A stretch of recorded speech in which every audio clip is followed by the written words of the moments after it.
a quem obedeces? E sendo Jesus consumado, veio a ser a causa de eterna salvação para todos os que lhe obedecem. Carta de Paulo para Hebreus, capítulo 5, versículo 9. O Espírito Emmanuel, através da psicografia de Chico Xavier, no livro Pão Nosso, nos traz importante reflexão a respeito desta circunstância. Como responde você a esta pergunta? A quem obedeces? Diz Emmanuel que toda criatura obedece a alguém ou a alguma coisa.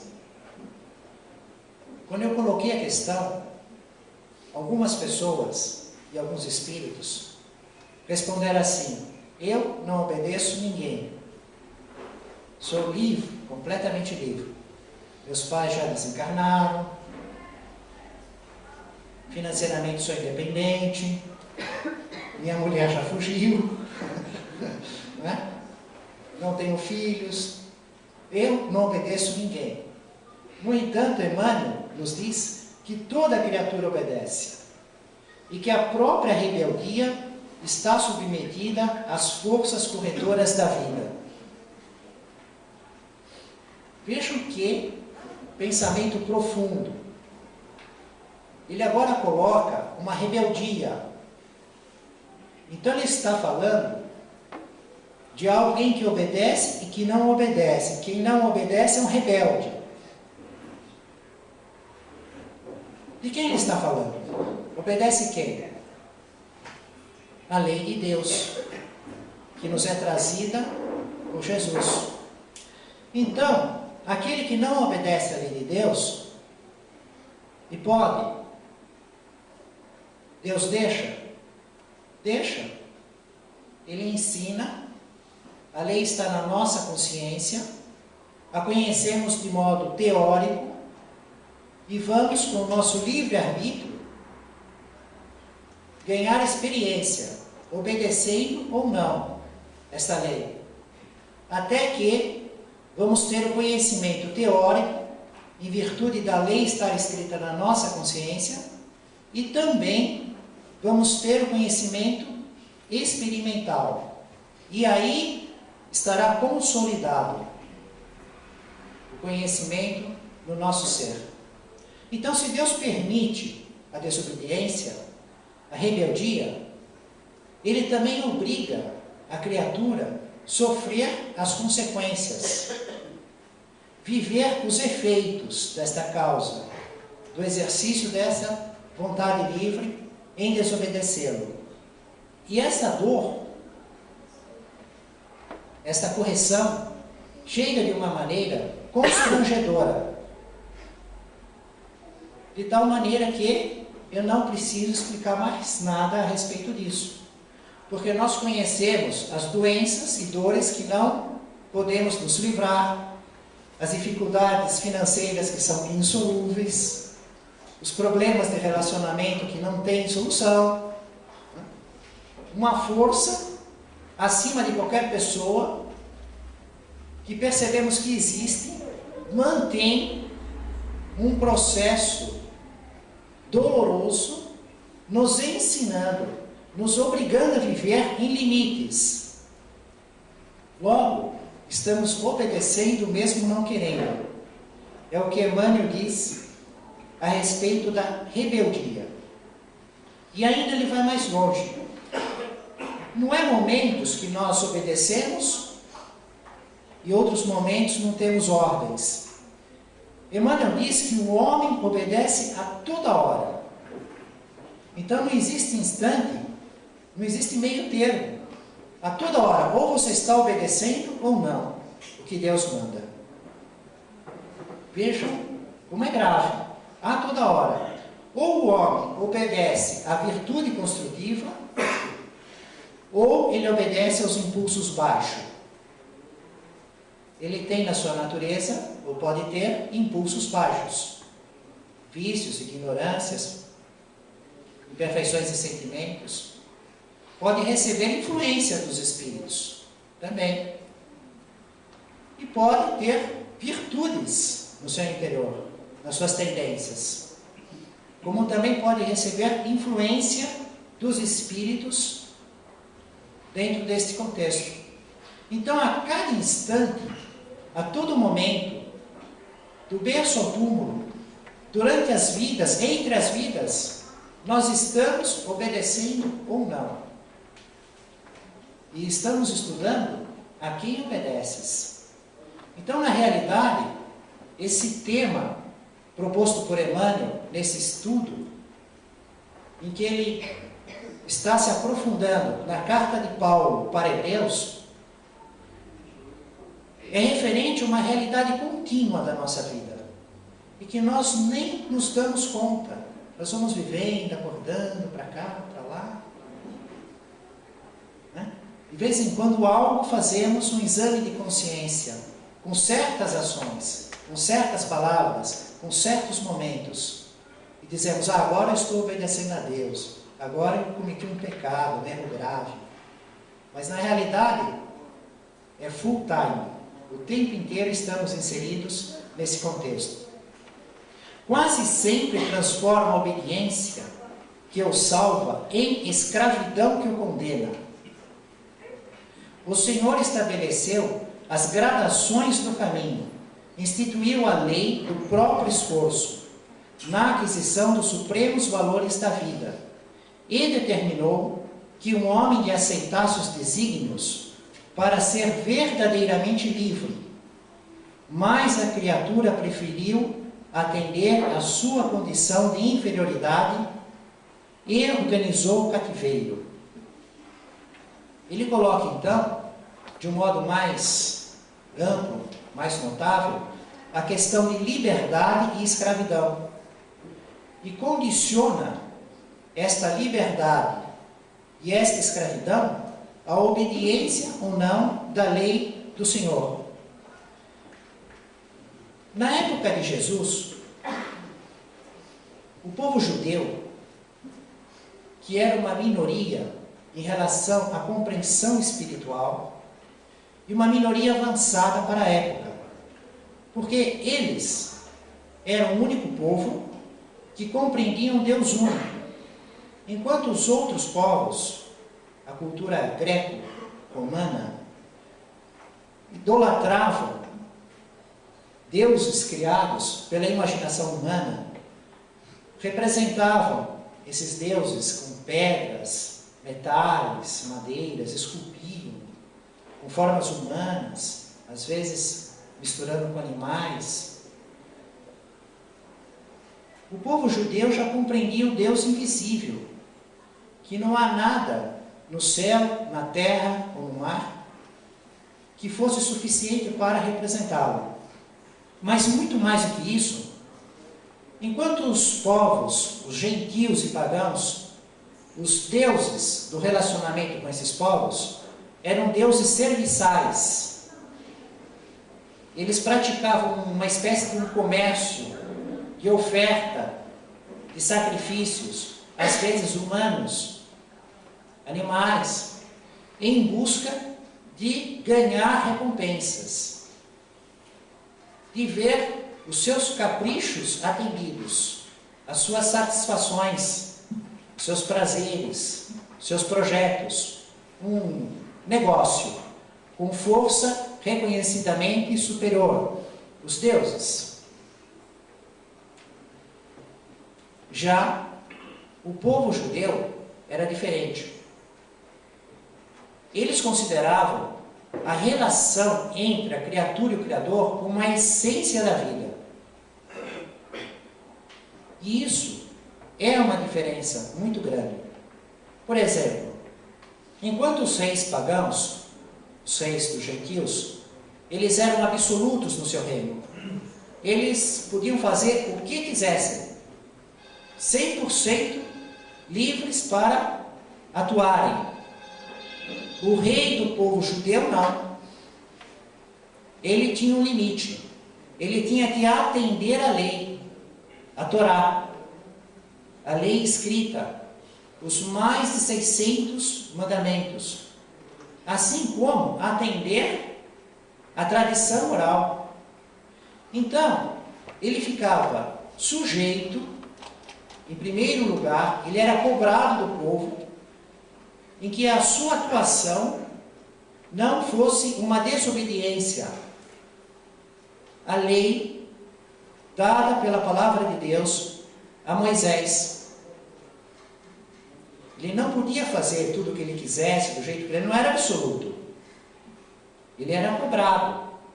Vemos, por exemplo, Herodes Antipas, durante a semana da Páscoa, obedecendo a lei em Jerusalém, as festas de peregrinação, que a lei obrigava o homem judeu a ir ao templo. E sendo Herodes Antipas rei na Galiléia, Tiberíades vai até Jerusalém obedecer à lei. Vamos observar a importância que este povo judeu confere a obedecer a Deus, Deus como essência da vida, o respeito à lei, no episódio de uma cura. Havia um tempo que Jesus estava ausente de Cafarnaum. E quando Jesus chega a Cafarnaum, uma multidão enorme estava ansiosa para ouvir a sua palavra e alguns desejosos de serem curados. E no meio dessa multidão havia uma mulher que não era conhecida daquele povo. Provavelmente vinha de outro lugar, de outra aldeia. Porque ela tinha um problema, que este problema seria muito perigoso ela estar com ele e estar lá no meio daquela multidão. Era uma mulher que tinha um fluxo de sangue há 12 anos. Há 12 anos ela tinha um fluxo de sangue, ela já tinha gastado todo o seu dinheiro com os médicos, não tinha resolvido e nem aliviado.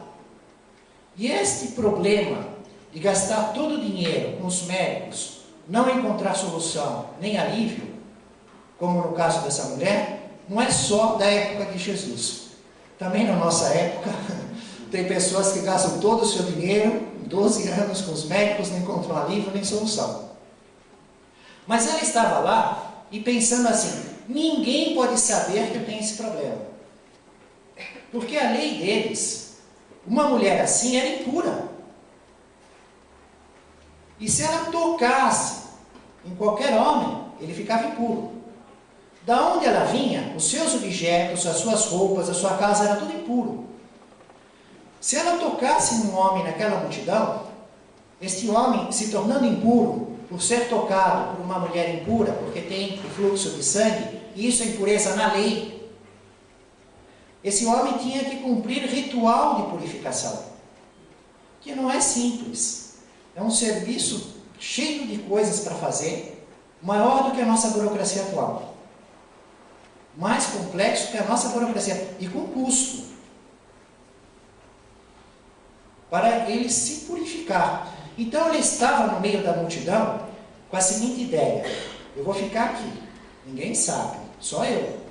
Num dado momento, eu vou simplesmente tocar a veste de Jesus. Porque ela ouviu falar das curas que ele fazia. Então ela tinha essa fé, essa certeza íntima. Este homem é o poder de Deus. Se eu tocar, eu não vou falar nada. Eu não posso falar. O que acontece comigo se alguém souber do meu problema? Então ela tinha que guardar o segredo e tocar a veste de Jesus no momento oportuno. Ela tinha essa fé que ela seria curada. E Jesus falando e a multidão ouvindo atentamente. E ela lá no meio da multidão. Num dado momento, ocorre um fato extraordinário, uma aberração social. Chega o chefe da sinagoga, um dos chefes da sinagoga de Cafarnaum, Jairo.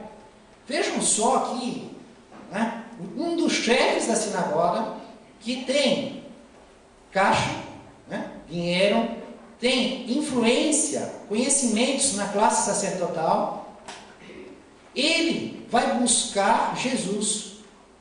E chega próximo de Jesus, reconhecendo o poder de Jesus, se prostrando aos seus pés, reconhecendo a autoridade de Jesus. E mais, suplicando a Jesus, para que Jesus fosse na casa dele e impor as mãos na sua filha única, de 12 anos, que estava quase morta. Imagine o povo judeu olhando isso, como o chefe da sinagoga, Jairo, de joelhos para Jesus, impor as mãos. E os médicos, e os sacerdotes, e toda a nossa lei, e os doutores da lei, e os escribas. E Jesus se coloca a caminho da casa de Jairo. Neste momento, a mulher com fluxo de sangue encontra uma solução para o seu problema. Eu me misturo nesta multidão que estava mais apertada do que as nossas conduções, que vai até caindo dos carros. Estavam sufocando Jesus, comprimindo de todos os lados. Eu toco sua veste, eu me curo, ninguém sabe, né? O momento que ela esperava. E ela faz isso. Ela força lá, naquela multidão que comprimia e sufocava Jesus, e ela toca as vestes de Jesus na sua borda. Ela toca a veste na orla, naquela parte extrema, né? Aquela parte extrema da veste. Por que ela toca naquele lugar? Tinha uma diferença tocar no meio? Né? Tinha. Porque os judeus, como um processo mnemônico, como uma espécie de superstição, pedindo uma proteção, para observar a lei, para estar lembrando sempre de obedecer a lei, eles pegavam um fio azul, púrpura, e bordavam na extremidade da veste, faziam um bordado na veste, na orla da veste, faziam um bordado. Não era esse o único sinal. Eles tinham também, por exemplo, as franjas. Nós observamos nos evangelhos, quando Jesus se refere às longas franjas. Para que aquelas longas franjas? Eles queriam mostrar que eles estavam sempre preocupados em obedecer à lei. A quem obedeces? Eles estavam preocupados em obedecer à lei. A lei escrita, mais a tradição oral do povo. Eles pegavam o animal, tiravam a pele, o couro, e aí eles faziam uma fita que amarrava no dedo, na mão, no braço esquerdo, do lado do coração, e subia até a altura do coração, para lembrar a lei, de obedecer a lei. Era um outro artifício. Um outro muito interessante e curioso de ver, que quando olhamos ficamos assim, né? Eles faziam uma espécie de um cubo de 4 a 6 centímetros, um cubo, uma caixinha, escrevia no pergaminho um trecho, um verso da lei, porque imagina a lei toda daquele pergaminho, era um trecho, um pedacinho pequeno, uma letra minúscula, um verso, algo, e dobrava e punha naquela caixinha e punha na testa, e amarrava aqui. Aí você olhava o judeu, e ele estava com aquilo na testa, que era um sinal para lembrar a lei. Então a mulher vai tocar na orla da veste, porque é onde eles faziam esse bordado com o fio azul púrpura, no sentido de que ela estava buscando a Deus, obedecendo a lei de Deus. Ela se preocupava em obedecer a Deus e queria a sua cura por intermédio de Jesus. O que ocorre? Jesus percebe que sai dele, na letra do Evangelho, uma força, uma virtude. Evidentemente que na concordância dos Evangelhos, Mateus, Marcos e Lucas, eles não iriam utilizar o termo fluido. Iam usar fluido naquela época? fluidoterapia. O próprio Allan Kardec, quando colocou esse nome, fluido, para uma matéria que existe, só que a nossa ciência acadêmica, com a instrumentação dos recursos que possui, não consegue percebê-la. Inclusive, na época de Allan Kardec, a nossa ciência acadêmica nem conhecia a matéria radiante. Quando Allan Kardec falou que existia matéria em outros estados, na verdade não foi ele que falou, foram os espíritos que falaram pelo médium, ele observou e publicou. O pessoal disse, o livro dos espíritos é ficção científica. Como? Eles estão falando de uma matéria em outro estado. A matéria é isso que nós conhecemos, sólido, líquido, gasoso, a energia. Menos de 200 anos. Se eles pudessem ver agora os nossos celulares, as televisões, sinais satélite, tudo que fazemos com a matéria radiante, tratamento, diagnóstico de doenças, exames. A matéria existe neste estado e não viramos a última página. Não conhecemos quase nada da matéria. Ela existe em estados radiantes muito mais intensos do que estes que a nossa instrumentação hoje controla, que as companhias telefônicas nos cobram adequadamente as nossas contas, transportamos dados, né? Então Allan Kardec observou pelo ensino dos espíritos e que havia uma matéria que os espíritos se utilizavam, que forma o corpo espiritual, o perispírito, que forma objetos, instrumentos, forma a atmosfera espiritual, forma uma série de coisas. Ele precisava de um nome para isso. O que ele fez? Eles, os espíritos, pegaram o nome das coisas conhecidas. Eles conheciam a matéria em estado de fluido, como o ar, como o líquido que ocupa o recipiente, que se expande fácil, que penetra, e usaram este nome de uma coisa conhecida com uma propriedade conhecida para falar da matéria do mundo espiritual, que tinha essas propriedades em grau incomensuravelmente maior, de penetrabilidade, de espacibilidade, sem deixar de ser material, fluido. No entanto, os evangelistas retrataram que Jesus diz: saiu de mim uma força, uma virtude. Os fluidos, eles têm propriedade. O nível de Jesus, ele tem um grau de pureza. O nosso passe, como é que é o tratamento de fluidoterapia? Vem um espírito adiantado que tem o seu grau de pureza nos seus fluidos. E aí ele vai fazer uma espécie de farmácia de manipulação do mundo espiritual. Ele vai observar quem vai tomar o passe, quem vai ser tratado. Ele vai fazer um diagnóstico de acordo com o corpo espiritual e o corpo carnal e o processo evolutivo daquela criatura, o que a misericórdia divina considera adequado. E aí ele tem uma fórmula material para aplicar. E ele vai produzir isso, essa matéria, tirando os fluidos dele, do grau de pureza dele, que é o máximo que ele pode ir, é o grau que ele está. Vai misturar com o médium das pessoas, dos homens que irradiamos o fluido vital, o ectoplasma, e fluidos ambientes da natureza, água, plantas. Então é um cálculo, uma manipulação de uma matéria. Essa que é a virtude. Quando Jesus diz, saiu de mim uma virtude, ele falou a qualidade adequada. Uma força representada por vetor, direção, sentido e intensidade. Ela puxou, ela queria. Direção, Jesus ela. Né? Sentido de Jesus para ela. E a virtude, a qualidade da pureza de Jesus. Então ela conseguiu a sua cura. No entanto, Jesus, sabendo,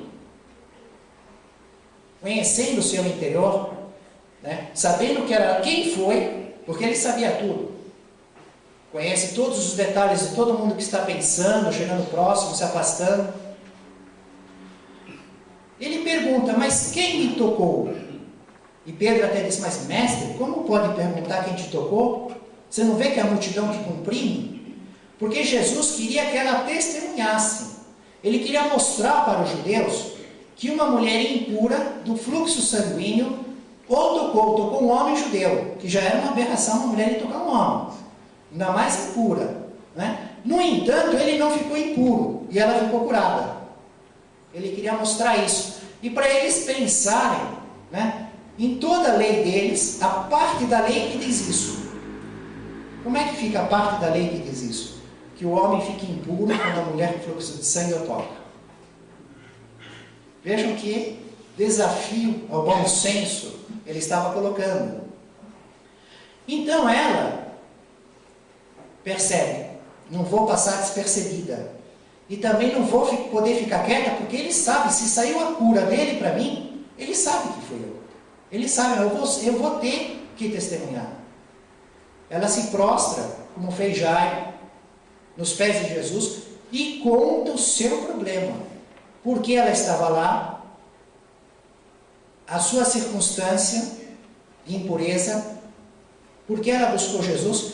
E ainda há um detalhe nessa anotação, que diz assim, que ela testemunha amedrontada, atemorizada, porque na verdade ela não sabia o que o povo ia fazer com ela. Né? Qual seria a reação dos judeus ouvindo ela falar que ela era impura, estava na multidão e ficou-se achando um espaço no meio daquele povo que se comprimia a chegar em Jesus? Como iriam reagir eles? Então, nesse exemplo da vida real que ocorreu, nós observamos o que é realmente buscar a Deus, obedecer a Deus. Mesmo dentro dos seus limites, ela vai em busca de Jesus para tocar a orla da sua veste, do modo que ela compreendia. O Livro dos Espíritos, a questão 944, tem uma questão assim: o homem tem o direito de dispor de sua própria vida? Cometer o suicídio? Ele pode pensar assim: já estou numa idade muito avançada, já não tenho mais os prazeres que eu tive na juventude, na outra idade, na melhor idade, era uma maravilha, agora já só vou definhar, minha vida vai ser uma ladeira abaixo, tem problemas financeiros, e diz: olha, como não tenho mais expectativa de alegrias e prazeres, a vida não é mais do meu gosto, eu vou simplesmente me matar, cometer o suicídio. Sou dono do meu corpo? Ele pode fazer isso? A mulher que diz assim: eu sou dona do meu corpo, eu quero decidir, o corpo não é meu? O corpo é meu, eu faço o que eu quero. É um grande engano. O corpo é um empréstimo. Ele não foi criado no instante do nascimento. Ele já existia muito tempo antes, né? Foi criado como um princípio inteligente, ele foi inserido num processo evolutivo. Até ele chegar nessa fase humana que está, nem é possível ele conhecer esse tempo. Se perde de vista. E o corpo ele vai receber como um empréstimo no processo evolutivo. Então ele deve contas. Não só o corpo, como todas as circunstâncias que estão envolvidas. Né? A família que ele vai nascer não é um acaso. Deus fez uma conta com as suas variáveis. E parte dessas variáveis foi a própria criatura que determinou.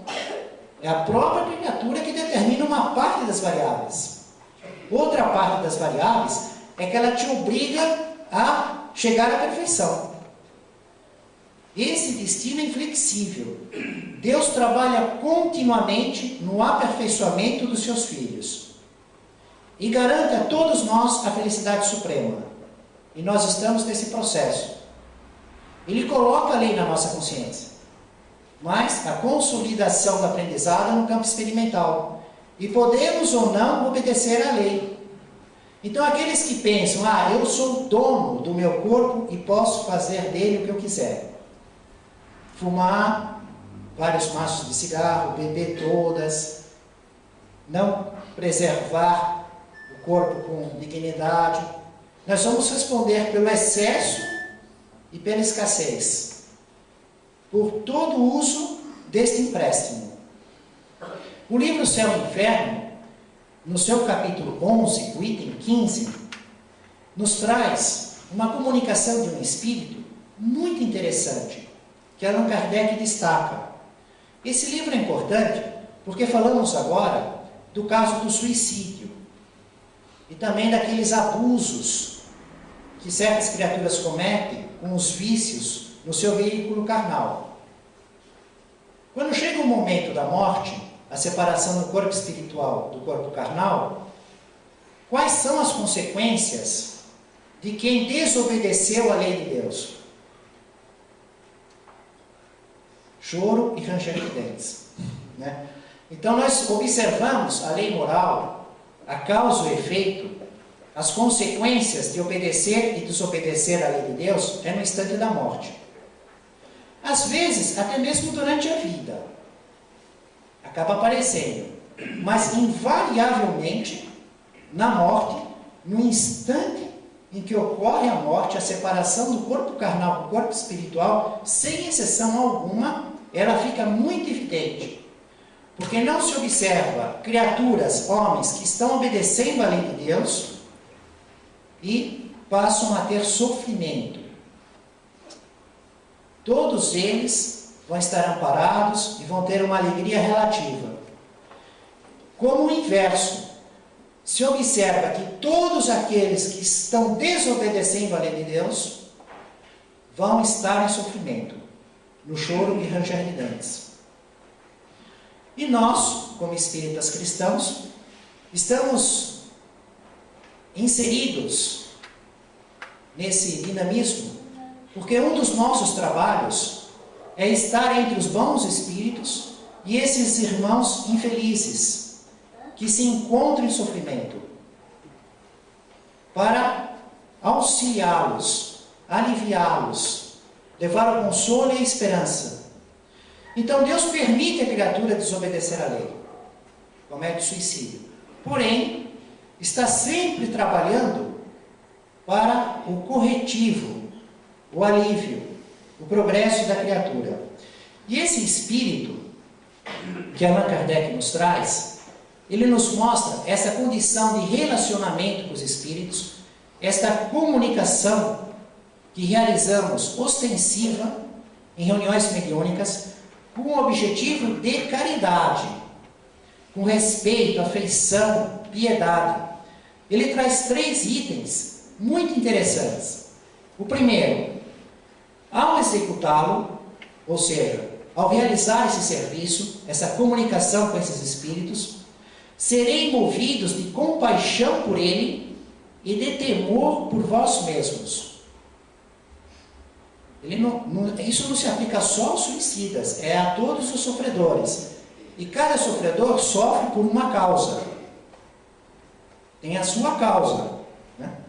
Então, quando ele diz assim, que nós estamos na reunião mediúnica, e que é uma realidade mesmo, que ocorre aqui conosco, especificamente na Casa Esperança, o meu trabalho é na sexta-feira, depois da reunião pública, e os espíritos estão chorando, sofrendo, né? E a gente sente aquela compaixão, mas quando eles falam um motivo, aí ficamos temerosos, porque dizem, mas espera aí, parece que eu também encontramos muitos pontos em comum, né? Falo, nossa, mas espera aí, e muitos entes queridos nossos com muitos pontos em comuns, e começamos a ficar preocupados, né? Parece que eu estou vendo eu amanhã.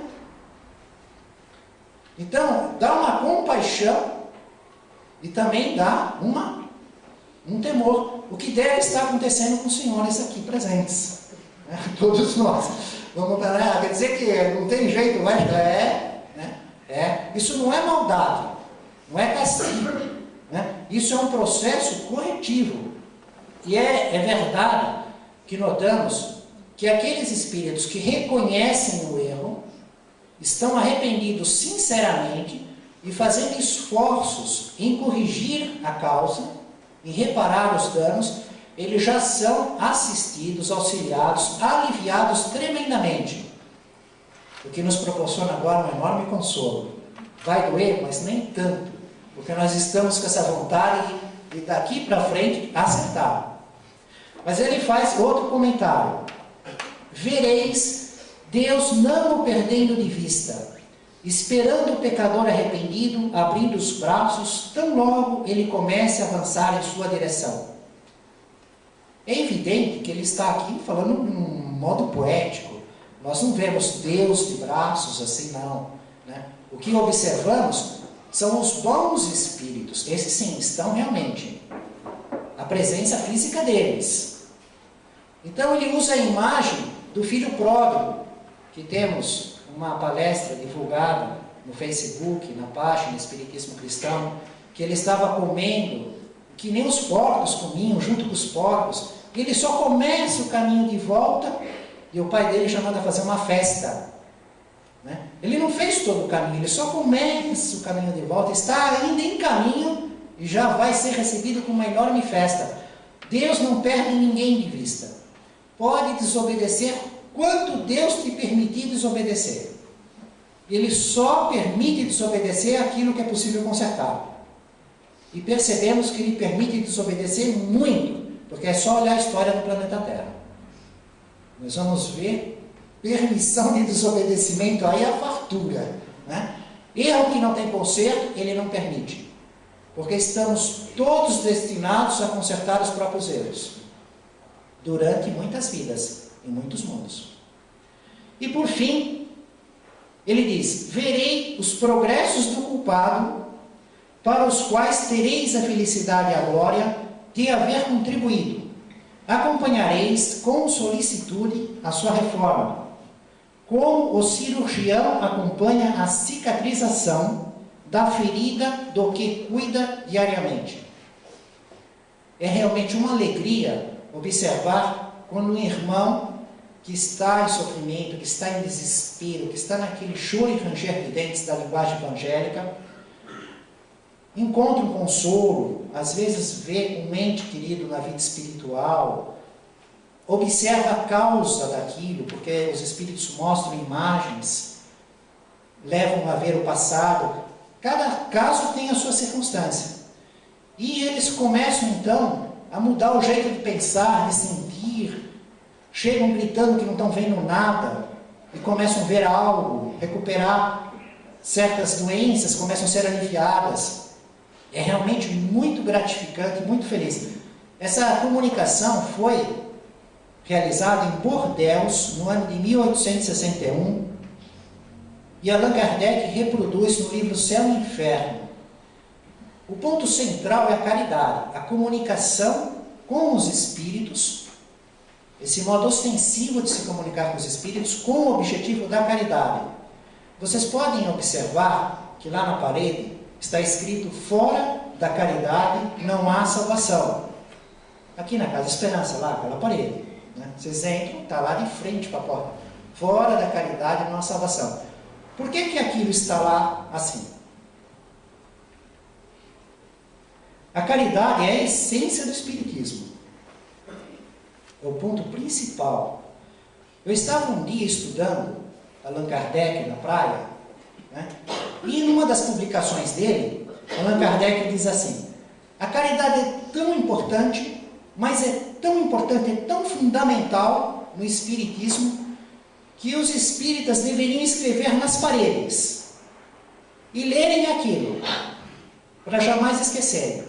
De um certo modo, simbolicamente falando, nos lembra o fio azul, o tefilim, né? Tudo aquilo que os judeus faziam para lembrar a lei. Quando eu li isso, evidentemente, o codificador Allan Kardec falou de um modo simbólico.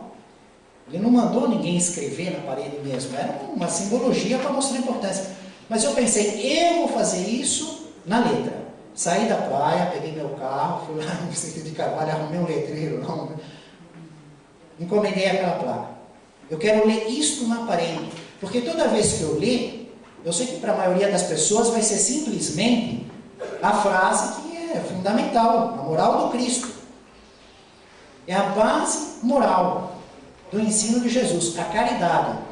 Eu ainda vou ter um prazer especial, porque eu vou me lembrar daquela passagem que Allan Kardec escreveu, publicou, que devia estar escrito na parede. Eu olho para lá e penso, olha, eu escrevi e pus na parede.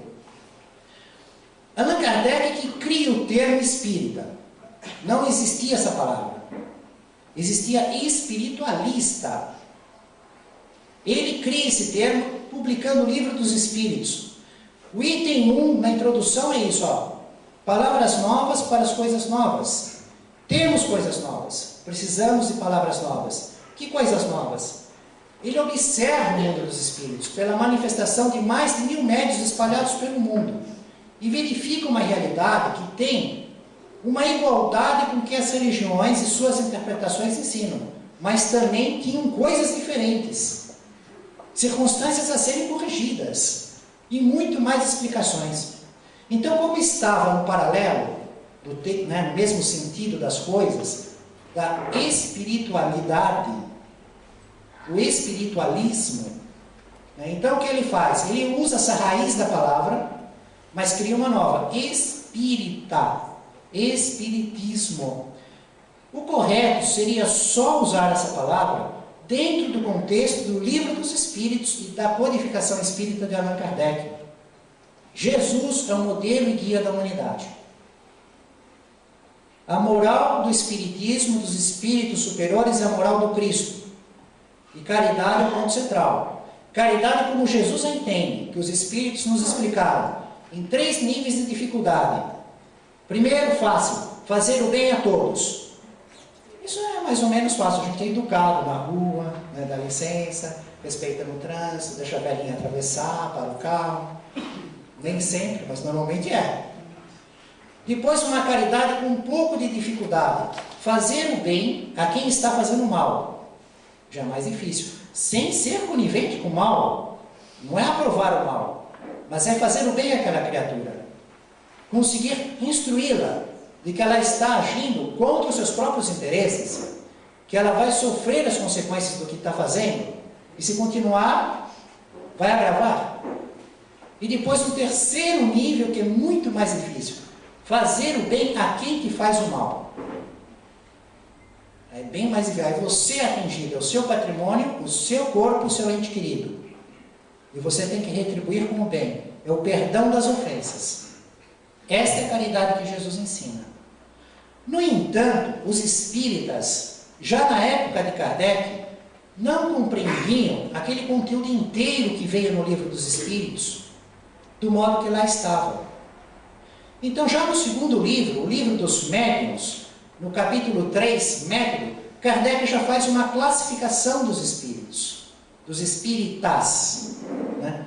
Em primeiro lugar, ele coloca os espíritas experimentadores, que foram aquelas pessoas que observaram e conseguiram compreender as provas que o espírito existe. Que ele próprio é um espírito encarnado, ele é uma alma que ocupa um corpo. Não é eu tenho uma alma. Eu sou uma alma que usa um corpo. Se a pessoa diz, eu tenho alma, já começou bem errado, quer dizer que você é o corpo que tem uma alma. Você é o quê? Você é a alma, você é o espírito. E isso usa o corpo. O corpo aqui não é, só empréstimo. Né? Eu tenho um carro que ando nele. Entro e saio, deixei lá agora. Espero encontrá-lo quando sair. No mesmo lugar, se ele se arriscar, avançar. Né? Eu não sou o carro. Usa o carro. Os experimentadores, eles olhavam, então eles comprovavam a existência do espírito, do corpo espiritual, a reencarnação, o fenômeno. E não se importam em nada com a moral. Eles observam os espíritos sofrendo ou felizes, mas são completamente indiferentes a isso e nem querem ver, querem negar que Cristo está envolvido, que existe moral. Fecha a cortina. Só se importam com os fatos da prova da manifestação dos fenômenos. Então Kardec os denominou espíritas experimentadores. Por outro lado, havia aqueles espíritas que comprovavam a existência do espírito, compreendiam isso e viam a moral. Está aí. Olha a lei moral, que Allan Kardec estuda no Livro dos Espíritos. Só que eles dizem assim, é tudo muito bonito, mas eu vou deixar para uma outra vida. Nesta vida eu vou viver exatamente como estou vivendo. Não abandonava nenhum vício, não queria desenvolver nenhuma virtude, era completamente indiferente. Então Kardec os denomina espíritas imperfeitos. Eles compreendem a moral do Cristo, compreendem a influência da moral no destino do homem, mas não estão dispostos a mudarem aquilo que lhes dá prazer na vida. Querem continuar bebendo, comendo, adulterando, roubando, vivendo na porta larga, no caminho fácil, compreendendo isso e dizendo, mas no futuro, né? Fato, mas por hora ele continua vivendo daquele jeito. Existia um outro grupo que Kardec denominou de espíritas exaltados. E devido a este outro grupo é que nós colocamos a frase da fé raciocinada. Fé inabalável é aquela que pode encarar a razão face a face em qualquer época da humanidade. Somente essa é a fé raciocinada. Ela tem que ter bom senso. Os exaltados, tudo que vinha do mundo dos espíritos, eles aceitavam como certo. Eles não raciocinavam. Para eles, os espíritos sabem tudo, estão lá disponíveis para nos auxiliarem em tudo, podem tudo nos ensinar. Isso é completamente equivocado. A maior parte dos espíritos são as almas dos homens que morreram. São eles. Então imagine o que é o predomínio do mal sobre o bem, da ignorância, que não conhece nada da vida espiritual, em sofrimento, que é a humanidade. Uma outra parte, que nasce muito mais espaçado e raramente aqui na Terra, que são os bons espíritos, que conhecem, que podem nos auxiliar. E qual o espírito puro e perfeito? Só Jesus na Terra. E não é nosso comensal, não fica aqui vindo nas nossas reuniões, usando os médiuns no dia a dia. Então tudo que vem pelo mundo dos espíritos tem que passar pelo crivo da razão. O espírito não pode ir lá e dizer, eu sou fulano, usar nomes históricos, ficar fazendo revelação, falando do futuro, de datas. Ele não sabe, ele não conhece. Tem que ser analisado, comparado. Tem muito critério, muita prudência, porque existem muitos espíritos enganadores, principalmente quando a pessoa é inocente, desconhece a vida no mundo espiritual e busca então um intermédio de médiuns que pouco conhecem também, porque não precisa conhecer a vida no mundo espiritual para ser médium, é uma questão orgânica. Então está em todos os tempos espalhado pela humanidade. E por fim, Allan Kardec fala do verdadeiro espírita, aquele que reconhece a moral do Cristo e que realiza um esforço para viver de acordo com aquela moral. Não é conseguir viver tudo já hoje, ser santo hoje, porque está acima das nossas possibilidades. Seria inexequível esta meta. Mas é bem possível um homem observar as suas imperfeições e as suas virtudes, a sua ignorância e o seu conhecimento, e começar a trabalhar num processo de melhoria, de combater as imperfeições, observar seus vícios e dizer, eu vou espaçar. Eu erro todo dia uma vez, 7 vezes por semana, eu vou errar 4. Depois para errar 2. Né? Fazer um programa, esta virtude eu não tenho, começo a trabalhar para desenvolver. Conserta a ignorância, faz um checklist, isso está certo, isso eu tenho dúvida, deixa eu verificar, isso eu corrijo. E busca os conhecimentos novos, como um ser consciente. Eu tenho que trabalhar, como fez aquela mulher com fluxo de sangue, ela buscou Jesus, buscando obedecer a lei do modo que ela compreendia. E o livro Pão Nosso, com essa lição que Emmanuel nos comenta, da carta de Paulo, que Jesus é a eterna salvação para todos os que lhe obedecem. Jesus, com a sua caridade, com a moral cristã, inclusive, eu ia passando, né? Os momentos falou assim para eu voltar, né? Para não deixar passar isso, que isso eu considero enormemente importante. Que nesse capítulo do método, no livro dos médiuns, Allan Kardec escreve que o verdadeiro espírita é o espírita cristão. Eu comentei, não falei esse termo, né? Mas ele está dizendo, volta e fala. Verdadeiro espírita é o espírita cristão. É a moral cristã. É aquele que se esforça em viver a moral cristã. Conclusão. Para ser livre é necessário obedecer a Deus. A desobediência nos escraviza aos próprios erros. Família espiritual de Jesus, no caminho do reino dos céus, em nome do Mestre Jesus, louvado seja Deus.